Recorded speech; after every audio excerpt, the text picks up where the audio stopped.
Erokamano nyakora Ramogi kuom yiero Ramogi TV odhiambo masani arwakni machiegni weche manyien mag ng'ich welo biro ni achiel kachiel kokalo Ramogi TV kendo waikoni mathoth ahinya ma osetimore nyaka ne pinyru nyaka tinene ni nyakora Ramogi magi oting'o weche mag dongruok achiel kod mago mag siasa mabende jatend piny odhi godo nyime kolombo ganda joma sawa manolime par jot mare ahinya to jogo mawuok e kaunti ma Kirinyaga. Kopogore kod mago nitiere twak mar dayo dho jong'ad bura e doho mamalo mogik ma pacho ka Supreme Court mabende nodhi nyime kawuono ni nyakora Ramogi. Weche nitie mathoth kod mago mawuok e kor gwengewa omiyo kamoro amora ma intie bed koda chakruok nyaka giko. Mokwongo wayud thund weche. Bad migawo makoro chal kor lwasi ogolo siem ne jopiny ewi koth mapek mamedo chwe jumani kendo kelo ola. But then there was a sharp drop in the in the fourth quarter to 4%. And that is what has caused a drop in economic growth. Nonro yango ni dongruok mar uchumi ne odigni e higa mokalo ka ipimo gi higa mar 2024 ka sekta mar tije lwedo ema pod reso jo Kenya e yudo tije. I will make sure someone will not pass through what I have passed with this incident.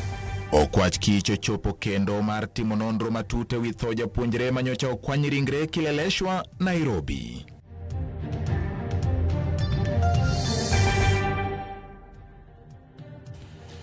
Machiegni nyakora Ramogi bed thuolo mar ndiko na namba en 3 Facebook Ramogi TV Kenya, mbui mar YouTube Ramogi TV Kenya, XN @Ramogi TV KE. Jaloko mara iluongo ni Belinda Phillips, nyinga en George Bati. Kawachako rero ni duol makoro chal kor lwasi Kenya Met ogolo siem ewi koth mapek machwe e jumani ka oganda ijiwo mondo beda kicha ahinya to etiyo koda peyni mapacho ka. Yote margi Kenya Met olero ni koth mosechwe ndalo ariyo sani osepong'o pio ola aoche mopogore opogore alwora to e boma ma Nairobi kod alwora mare kendo pigego osekelo ng'ikruok mag weche mag wuoth. Simfros Okinda chakono weche manyien mag ng'ich welo gi ripodni. Koth machwiri maenyo chwe thuolo ni mariga ochakore matek athoth gwenge e bombe mopogore yudo ola mapek alor kod koth mosechwe mana kuom thuolo machuok sani. Duol makoro chal mar kor lwasi e pacho ka Kenya Met koro golo siem ne oganda mondo bed akicha kalor ni thoth apeyni ahinya alwora mar Nairobi, Kiambu kod Machakos pio ulos chako mole. Kalor kod Kenya Met koth madhi chwe kinde kawuono tarik 29 gi kiny dhi bedo mapek ahinya kendo gwenge maenyo yudo ola dhi yudo ola ahinya alwora mar Nairobi, Eastern kod kadho wadh nam chumbi. E alwora mar Nairobi, apaya mar Limuru Road kisekalo petrol station ma Total sani ok lure kalore ni pi mamol karidore kowuok Limuru donje boma Nairobi ka apaya no dhi dong kolor e jumanite. Apayni mamoko mani kamarach e alwora mar Westlands oting'o mano ma Second Parklands Avenue kod Third Parklands Avenue masani odin kod pi minyaga mokikore gi oula. Apayni gi wende dhi dong kolor e jumanite.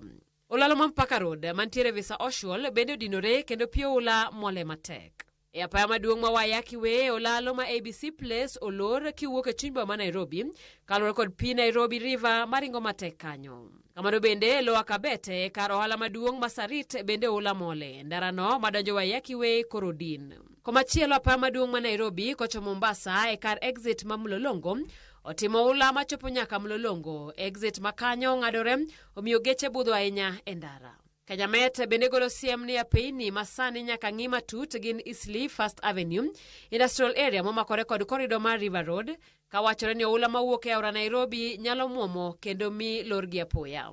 Jopiny jiwo mondo ti kod apeyni maberberie kamoting'o Kiambu, Ruaraka, High Ridge kod Thika Superhighway e alwora ma Garden City kod Roysambu. Kuonde dak mani kamarach ahinya ne muomo mar oula gin kaka Westlands kod Parklands, Eastleigh Industrial Area kachiel kod Chich gi Komba, ka South C kod B bende iwacho ni rach, kuonde dak ma Karura kod Lower Kabete to iwacho ni berberie. Nikech lo sani opong' kendo ng'ich luoro nitiere ni aoche kaka Nairobi River, Mathare, Ngong kachiel kod Kamiti nyalo barore kalore ni sani gipong' thich. Jopiny jiwo mondo ti kod apeyni maberberie kaka Thika Road, Eastern Bypass, Ngong Road kochomo Imbo kata bed ni podi none, Peponi Road Westlands, Ring Road, Outer Ring Road kachiel kod Lang'ata Road mabende okete Nyong'ong. Koth mapek kata kamano igeno ni nyalo dok piny e giko dira chakre tich abich jumani. Simfros Okinda, Ramogi TV. Kawasudo to waidoni jatend piny William Ruto kone jalupne machon Rigathi Gachagua ni ene okoriembe tich to timbene wuon emano jemone. Ruto omedo ni oken wendo e masawa mar piny Kenya kendo biro mana chopo ir oganda makono kende wuon ma ok ng'ato makobade. Walter Nyambaga noluwo romo mane jatend piny obedo godo kod oganda mawuok e kaunti ma Kirinyaga kendo mae report. Sasa juzi walinitembelea wakaitwa majina. Hiyo watu ni wasaliti. Watu wamepelekwa na tumbo zao. Sijui nini. Sasa mimi nataka niwaulize jameni. Yaani mtu anataka kutuamulia hata utakula chakula gani? Utaenda kwa mkutano ya nani? Utatembelea nani? Kwanza nyinyi mkinitembelea hapa, mko na haki ya kunitembelea, nyinyi ndio mmenichagua. Romo modol madunde kara jot mar jatend piny Nairobi. Koro jotelo mawuok mond Kenya mathoth gi wuok e kaunti ma Kirinyaga. Ka ema jatend piny William Ruto opodhore ka jacham sao. Kirinyaga hoye! Ni en kaka Ruto wuon ne okoriembo Gachagua ya pisi. To Gachagua wuon kod timbene mag machienglo ema nothule oko kaka jalup jatend piny. Sasa niwaulize nyinyi watu wa Kirinyaga, kwa sababu unajua kuna watu wengine wanajaribu kuniweka makosa ati sijui William Ruto ametoa watu ya mlima kwa serikali.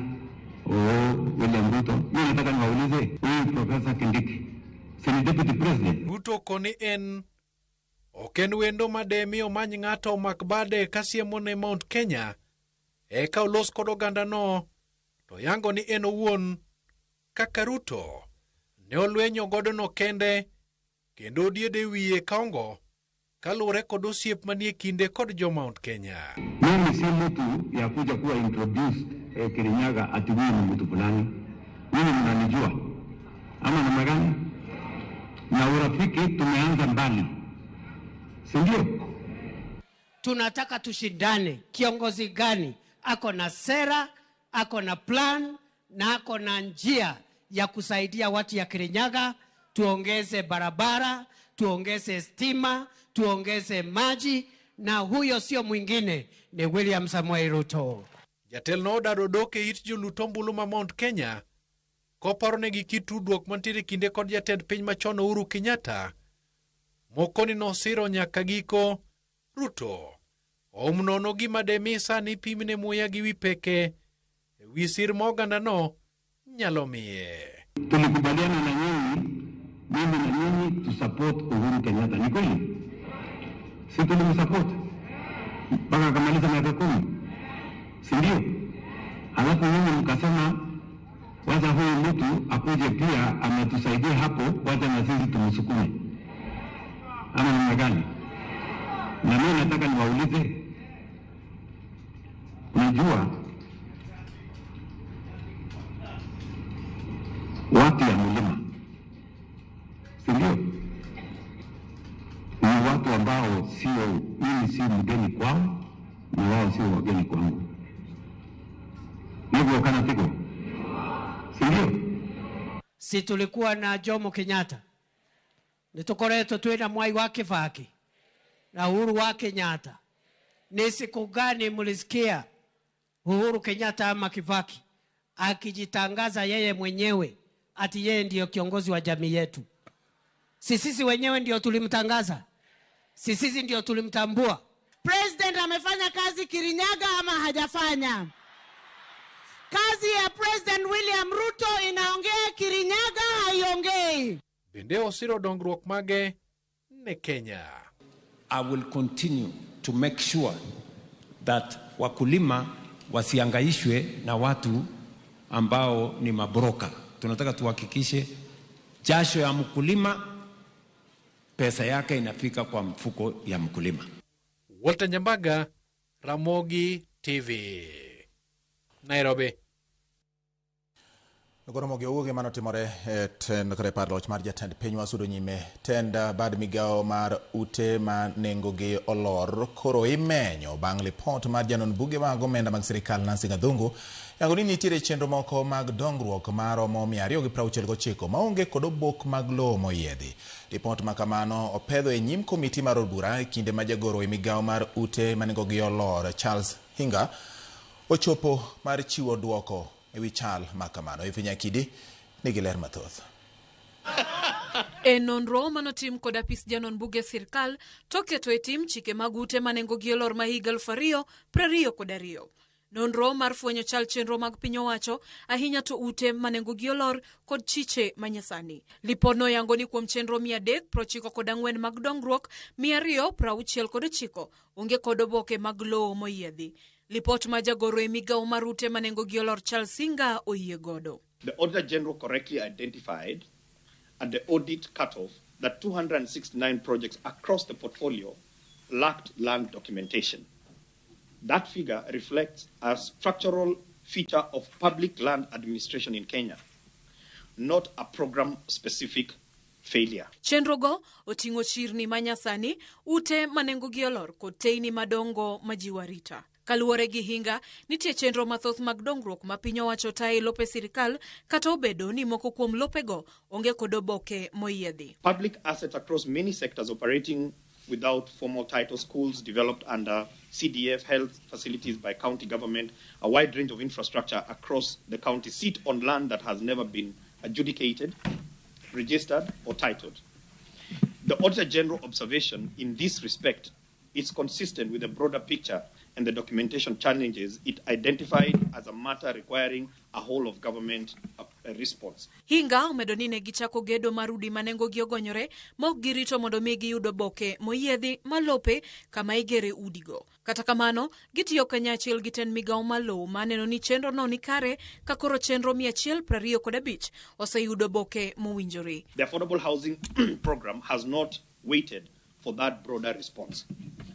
Of the 394 projects since reviewed by the board, 125 are now confirmed to hold valid land documentation. Ifinya Kidi, Ramogi TV, Nairobi.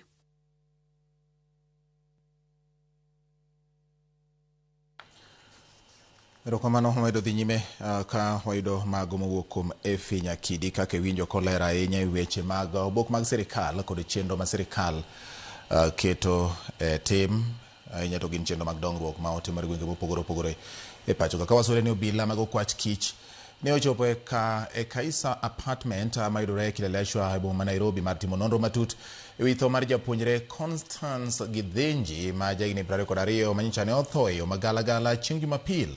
Jafwambo marwa Ojwang Barcelona lero chal mar nonro mar japuonjre no kata mar tho mar japuonjre no manyicha somo e mbalariany ma Murang'a.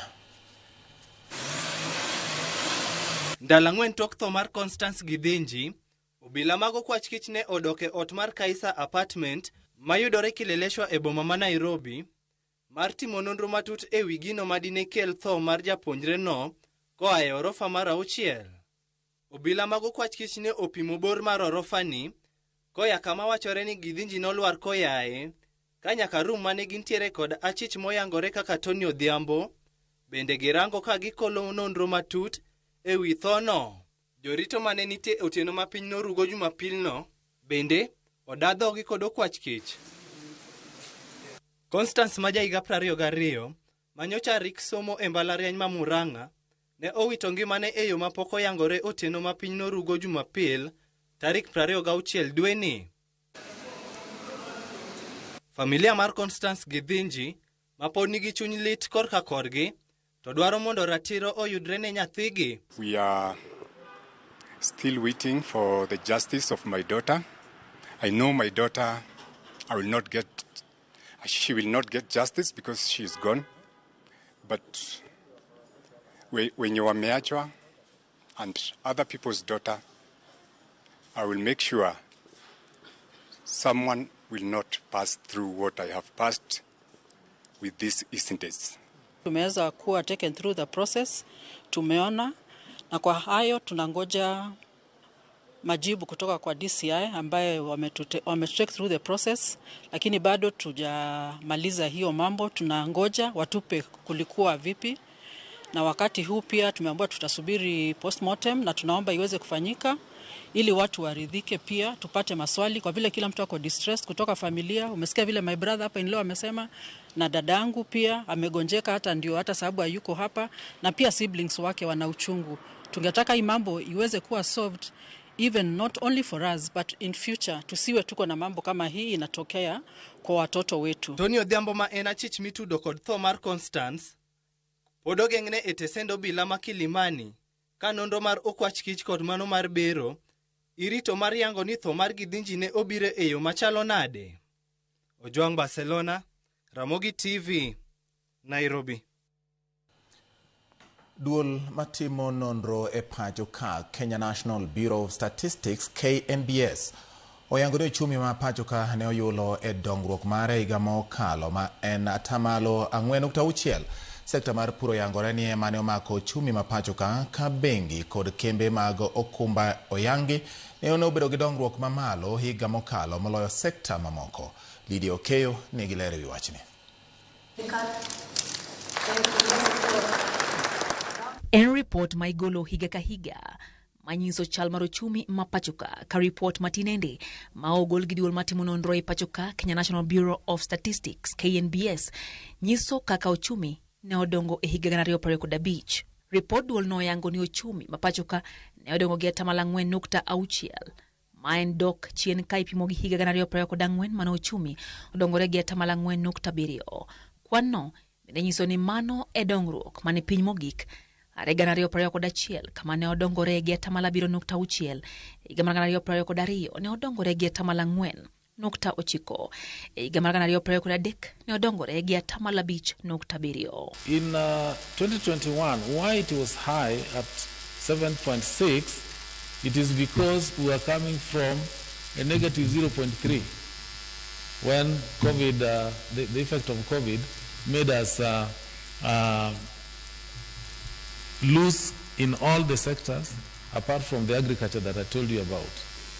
The contributing factor to this jump in inflation is the geopolitical disruptions that have happened in the Middle East and has increased the landing cost of petroleum products, which again have gone into shaking up the economy in its entirety. Report no yango ni sekta mar pur, lupo kod bunge ema obedo kaka lumbru mar uchumi ma pachoka. Sekta no omaka 3.2% mar uchumi. Iluwe gi sekta mar wuoth kod kano mwandu ma omaka 11.8%. Sekta mar bengi omeenda kod okumba omaka 8.3%. Sekta mar gedo omaka 8.2%. Ka sekta mar wero kod uso mwandu omaka 7.8% mar uchumi mathuruka. Kata kamano, report no yango ni sekta mar bengi omeenda kod okumba ema ne odongore molo sekta zamoko bang' nyiso dongruok mar 6.5%. Iluwe gi sekta mar udi mane odongore gi 3.9% ma en kaluwore gi chenro mar sirikal mar gedo mar ute mane onge ogonyore. Iluwe gi sekta mar wuoth kod kano mwandu ma odongore gi 3.7%. Sekta mar waro kod uso mwandu odongore gi 3.6%. Ka sekta mar pur, bunge kod lupo odongore gi 3.1%. Kata obedo ni uchumi mapachoka uyiengore kuome.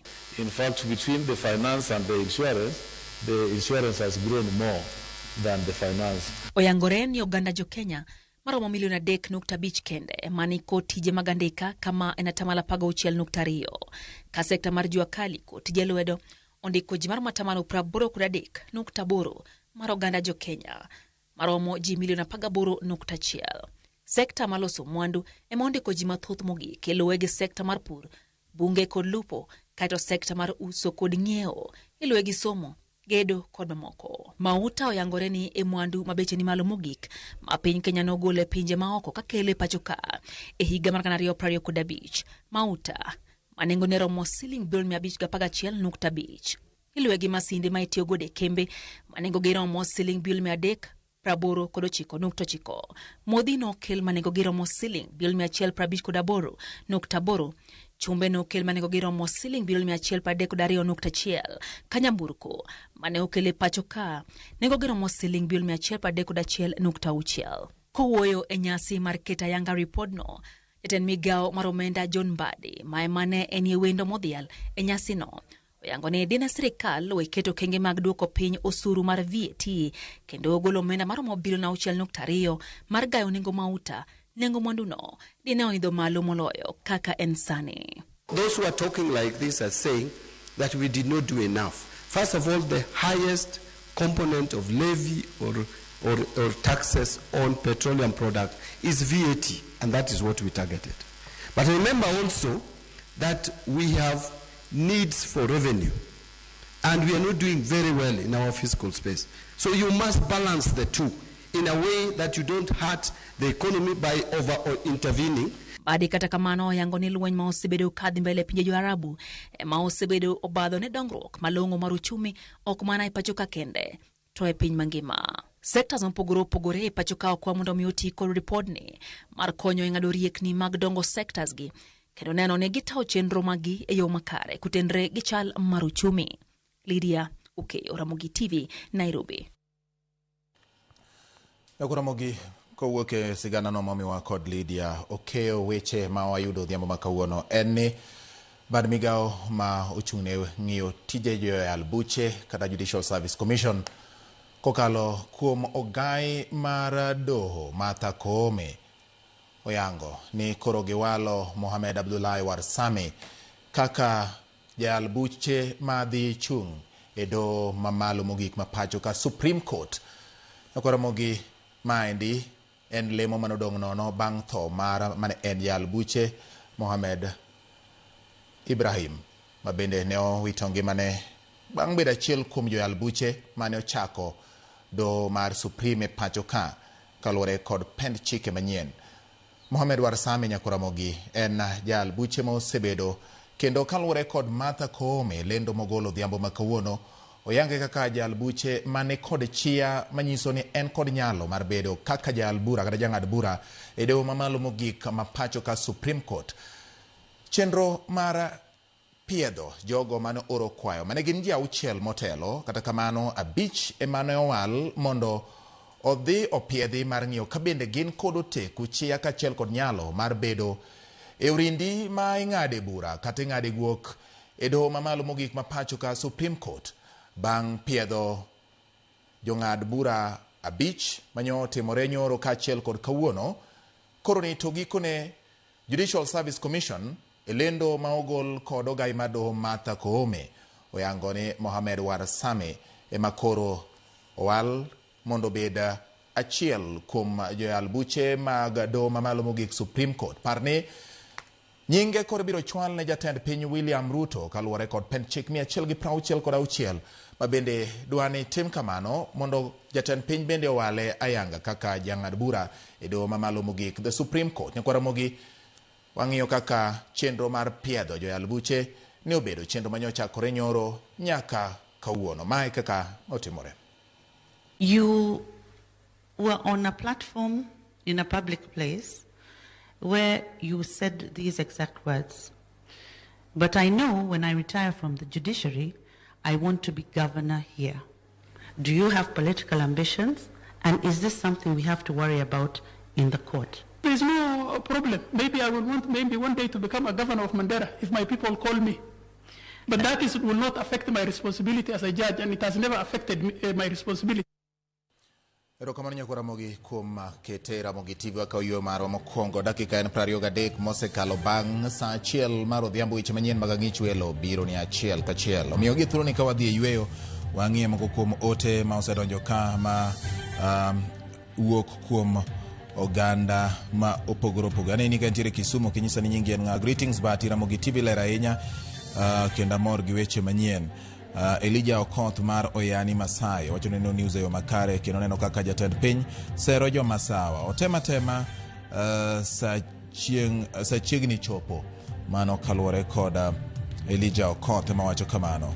Erokamano kuom kete Ramogi TV. Osino yu neno news malera ahinya ka ntiere chiny boma ma Nairobi mosne mama ne Esther Oyu kod baba ne Jojo Oyu ka gin Gemrai e Nyakach.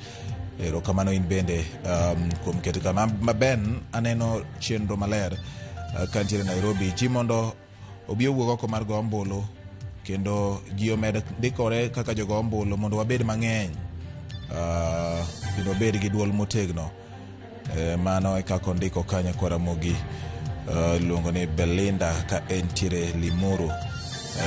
Okay, wacho ni mama gi luongo ni Belinda nitiere Limuru, wacho ni en bende ong'eyo ni oneno Ramogi TV. Okay, mano Ben.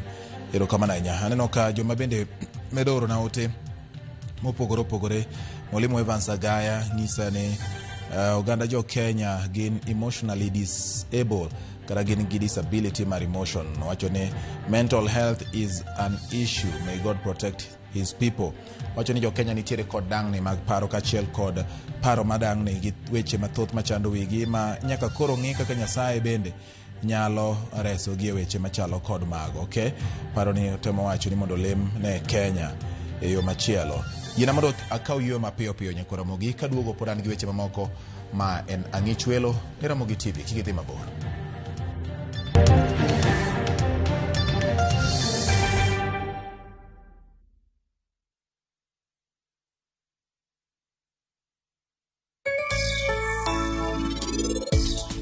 Nitie kamnie mopogore opogore. Nitie moko mane wild bungu kuondego, nitie kaka magi eke mipidho, nitie nyaka mane pi. Kae watimo ma ichamo.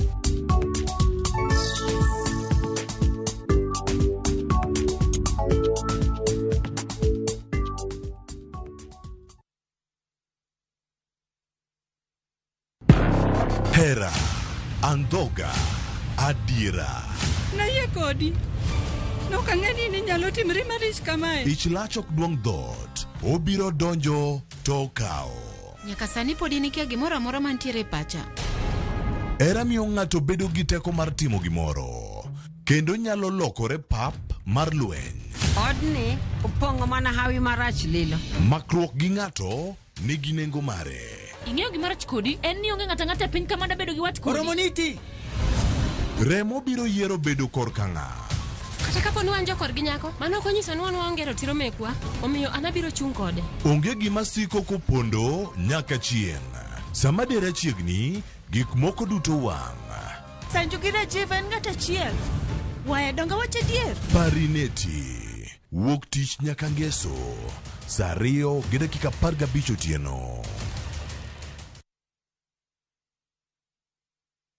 Mirima chakre ngeso saa 1 gi dakika 45 mar odhiambo. Chiruni dwaro suru.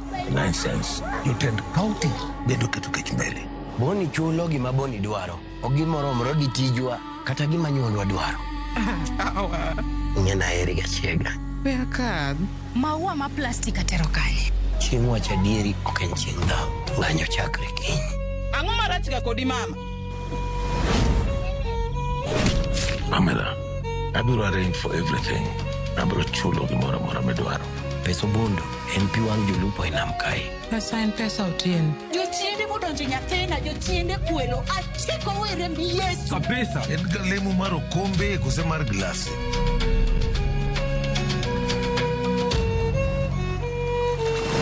Mirima mana e Ramogi TV. Kik bai.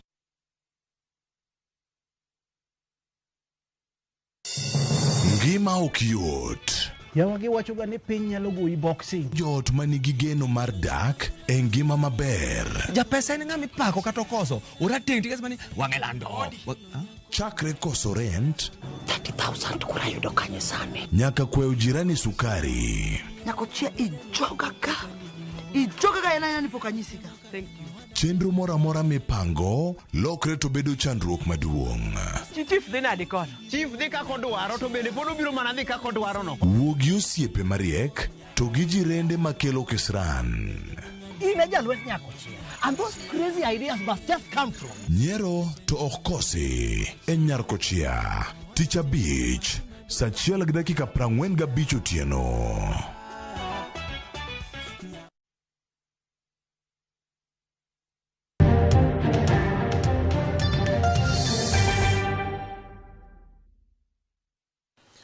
Nyakoromogi machiegni kendo bang' wuok e yweyo wadhi nyime gi weche manyien mag ang'ich welo. Chenro mag somo e sikunda sekondar mag Gingo e kar chung'ur bura ma Suba South e kaunti ma Homa Bay ne orochore bang' jonyuol monjo sikundno kendo bago ng'anyo ka gisundo mondo wil japuonj maduong' mar sikundno.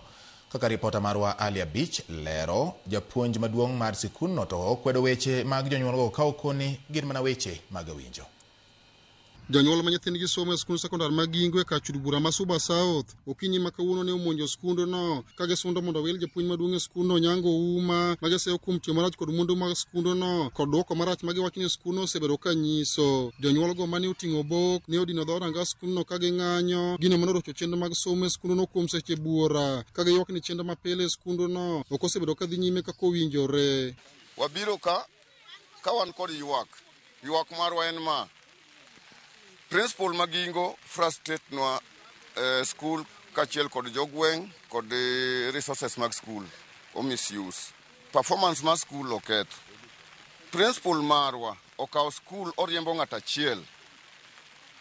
Ene deputy, ene basa, wacho gi duol achiel mar jogingo.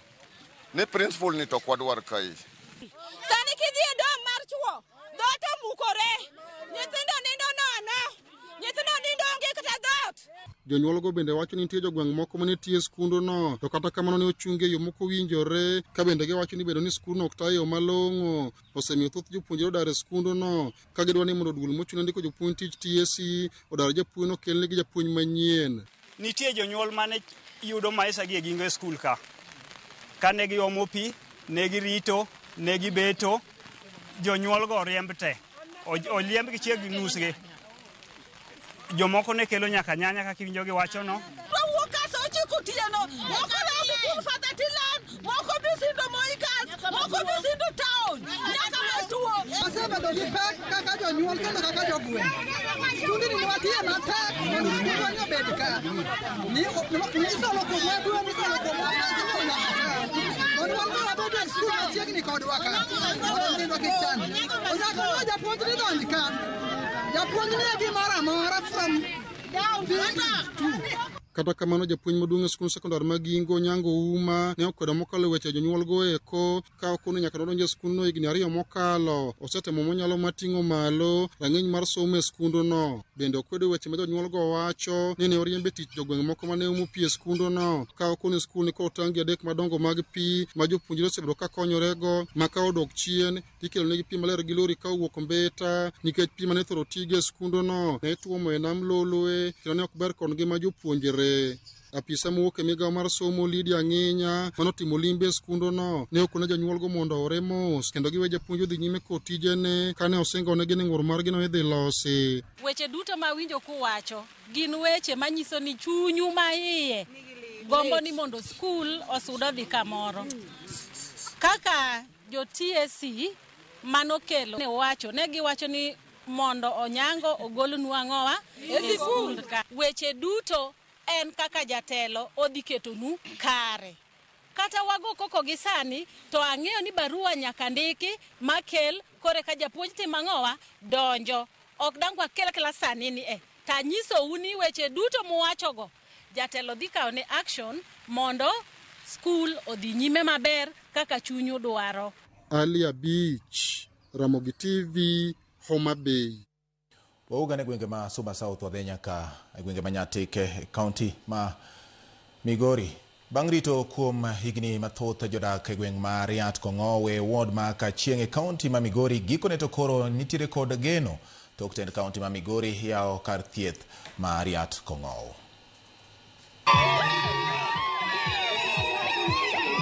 Dispensary mar Riat Kong'owe sapod ma Nyatike men dispensary ma 22 moyaw kod gavana ma Migori Ocheliako nyaka ndonje telo nyalo bedo ni omedo kwan mag utego mag thieth maten kaunti ma Migori osegero. Kata kamano kuom jodak Riat Kong'owe en reso ngima mag oganda mathoth mayande wuotho malo kilomita 7 kadhi manyo thieth e boma Masori. Dwa kawo koponi gotieno inyagoni kata 200 samoro 200 no ionge godo idwaro ni mondo kori wuoth gi chuni ni nyaka iwuoth gi tiendi.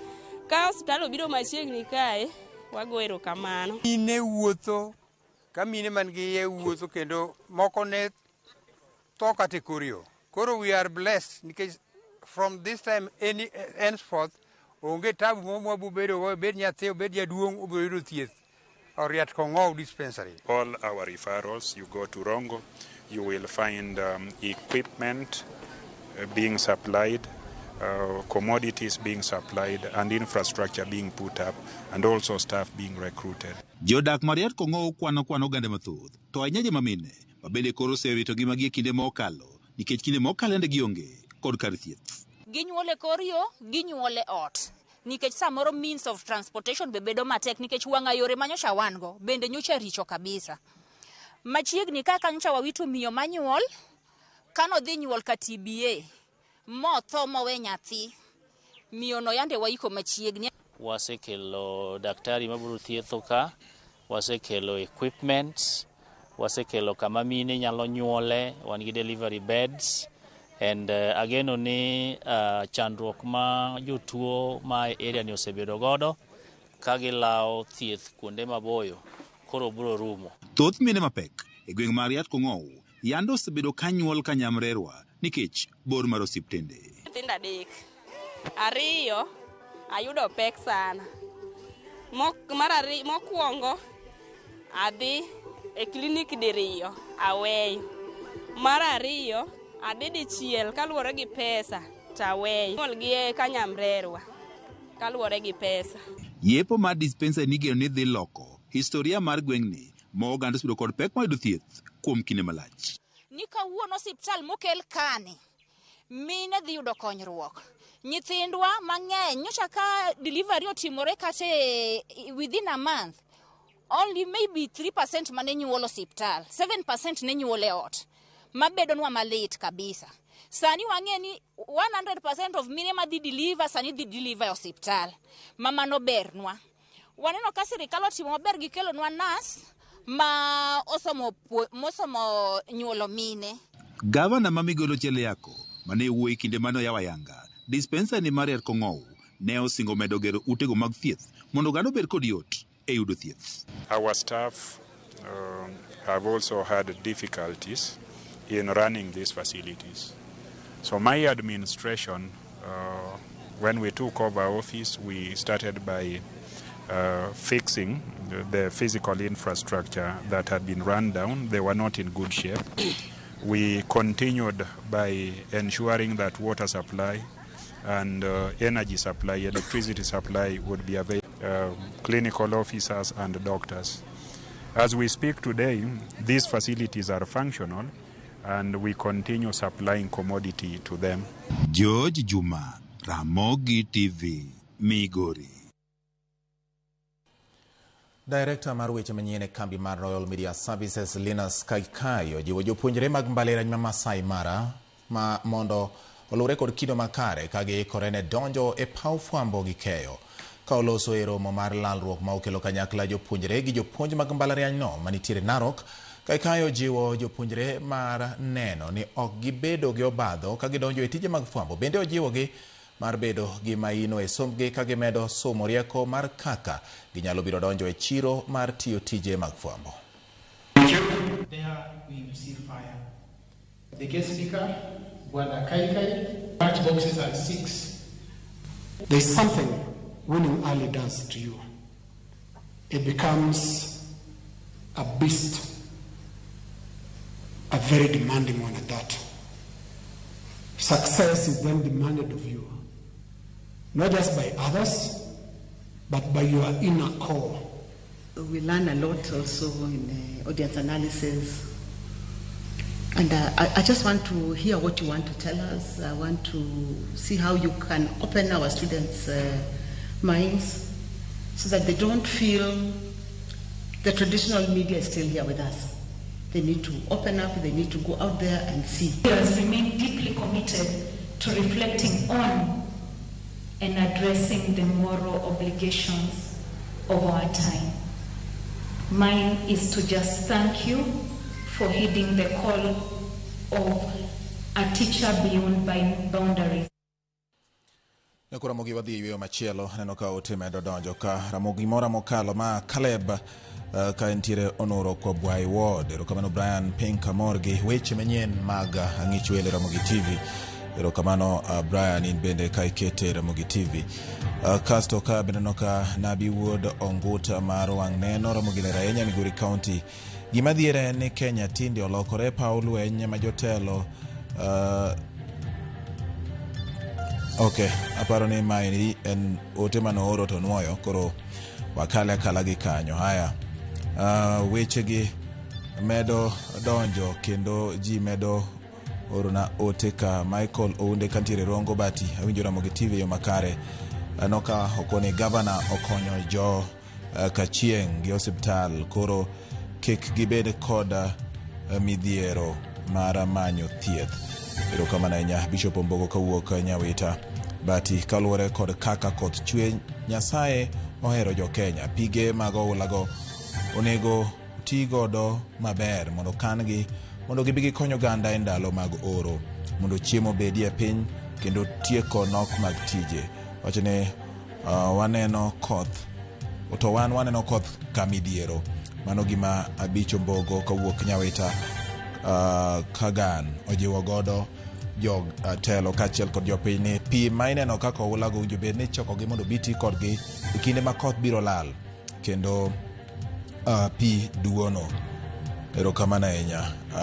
Chief Abiola Nyang'o Makogelo koni en bende onenowa maber ahinya kendo weche manyien medo molo kuome achiel kachiel. Erokamano ahinya Chief Abiola kuom kete e Ramogi TV in bende. Adani mondo mi akaw yweyo mana madundo. Chieng' Fatoma ng'isa ni kwara neni malera ahinya ka ntiere Migori Town ka kendo Nyasaye omed miyo oganda jo Kenya chir gi riekni mag dhi nyime gi dongruok manyalo kelo lokruok ne piny. Erokamano ahinya Chieng' Fatoma in bende kikete Ramogi TV. Akaw yweyo ka waduogo pod wan gi moko ma en Ramogi TV weche manyien mag ang'ich welo.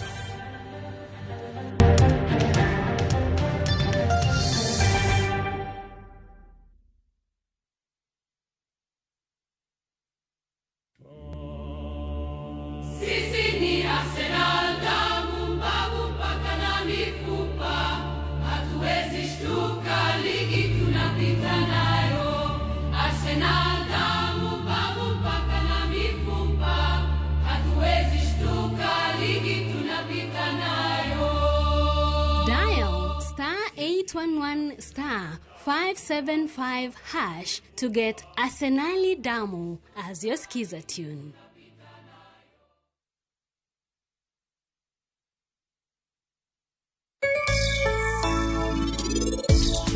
Ana wuona singra kae. Nyoka biwacho ni niti gimora mora. Mano en gima rach. Ando kanyal chiwo singo no.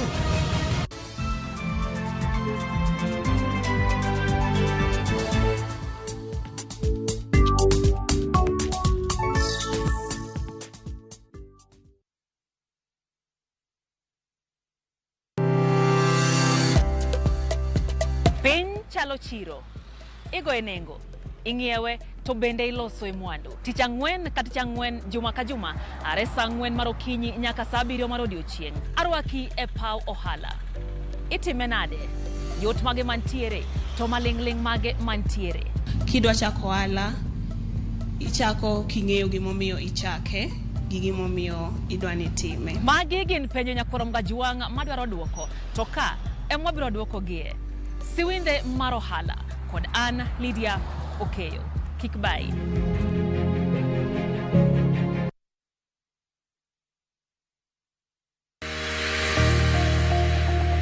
Ng'ato ka ng'ato nigi gima ber mohero. En mich. Gima wadhi gi art. Onge ng'at mabobiro to yudi kuma intiere to kawi gi kanyo. En tije madhi ming'eri. Mae en chenro ma ji nigi nyalo mar timo gik moko e yore mopogore opogore. An ma design tani ma arango quality mar gino kapok owuok. Moro ka moro kuom gik matimore e ngima ng'ato en gima duong'. Tije lwedogi nigi pesa sana kikutegemea tije andika. Nikech duong' ok en gima iwacho gi duol maduong' seche moko, to en gima itimo gi lwedo. Mipok nino teko. Time seche te. Pok opogore. Tich Ang'wen, saa 2 okinyi.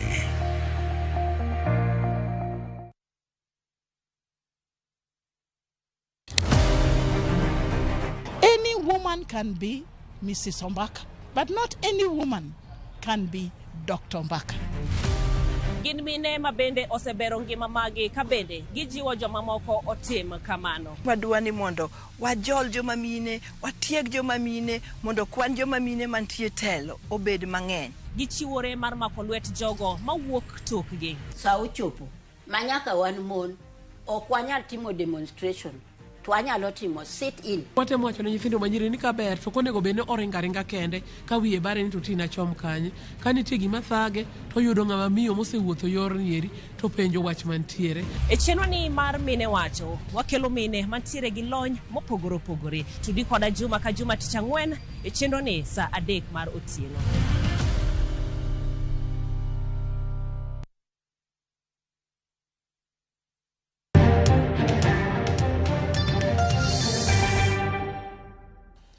Nakora mogine ni ywaruok oko mar od bura mar Senate Bank ka Seneta mogwel Gloria Oruoba ne oriembi ka otemo donjo e od burano. Oruoba mane temo mar donjo e od bura mar Senate kinde mane ogeng'ne. Oruoba omako chung' ni pod en Seneta mogwel kaluwore gi ng'eto mar doho manyocha ne ogol dweni manowito oko okang' mar thiche oko e apisi nyaka tiek winj bura mane omako. Nyamburko mage mane otemo geng'o godo rangach mar od bura mar Senate bende ne oywa. Huyo alinishika last time. Ni nani huyo alinishika last time? Mpaka leo ameshindwa kuweka kesi. Which obstruction? I am at my workplace. Who am I? You are obstructing me from going to work. Nini ndio nafanya washike nini wote? You are the one who is obstructing me. Waje nipotie nini? Waje mtua vipi?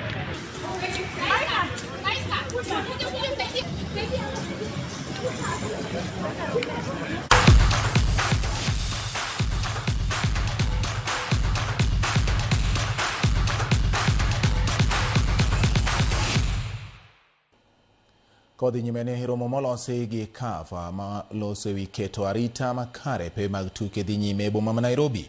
Romo no geto puonjo apisas maromo 40 mabiro konyo e neno ni arita ni kare pe mag tuke mapachoka ahinya to e kinde tuke mag AFCON higa manyien. Riwruok mar CAF kokalo kuom apisa mare Zolil Vilakat opako FKF kuom yie bedo gi romo makamano magiwacho ni mano dhi konyo e neno ni arita obedo makare e kinde duto mag tuke. Jogo noyuoro e puonj makamano bende opuoyo rang'iny mar puonj magiyudo.